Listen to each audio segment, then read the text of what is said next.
Get your free copy of the complete tutorial at www.teachucomp.com/free.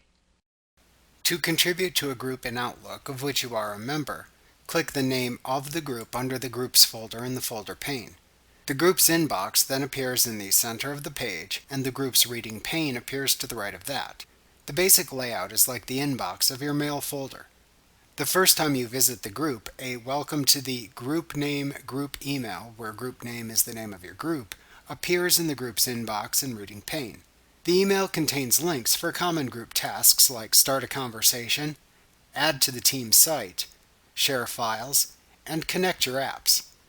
Clicking the Start a Conversation link in the welcome message opens a pop-up window for you to create a new conversation email for the group. Create a new group conversation just like an email.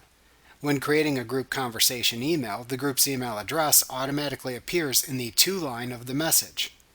Whenever you create a group email address is created that sends the same email or conversation to all group members. The entire history of group conversations is kept until they are manually deleted. This is helpful if a new member joins the group, as they can access all the prior conversations and easily catch up. Alternatively, to start a group conversation, click the New Email button in the New Button group on the Home tab of the ribbon when the group is selected in the folder pane. Doing this also creates a new group email message. After creating the group email, click the Send button to send it to everyone in the group. It then appears in the group's inbox too. To reply to an email conversation in the group, click the email conversation to which to reply in the group's inbox folder. Then click into the Add a Message field at the bottom of the mail message in the reading pane, or click the Reply All button that appears in the New Button group on the Home tab of the ribbon to do the same thing. Then type your reply to the message, and then click the Send button that appears below it. Alternatively, you can click the Discard button to cancel your message.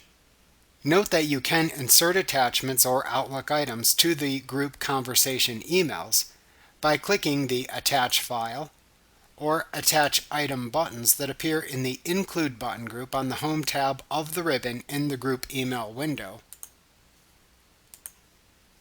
or on the Message Contextual tab in the ribbon if creating a reply in the reading pane if needed.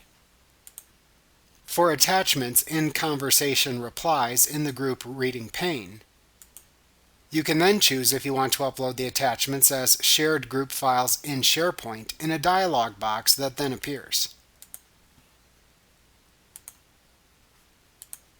For attachments within new email conversations you create, you can choose to upload the file to the SharePoint site for the group after attaching the file and sending it to the group by clicking the new conversation with the attachment and then clicking the drop-down to the right of the attachment. Then roll over the Upload command in the side menu that appears and choose the name of the group to which to upload the attached file. Like what you see? Pick up your free copy of the complete tutorial at www.teachucomp.com/free.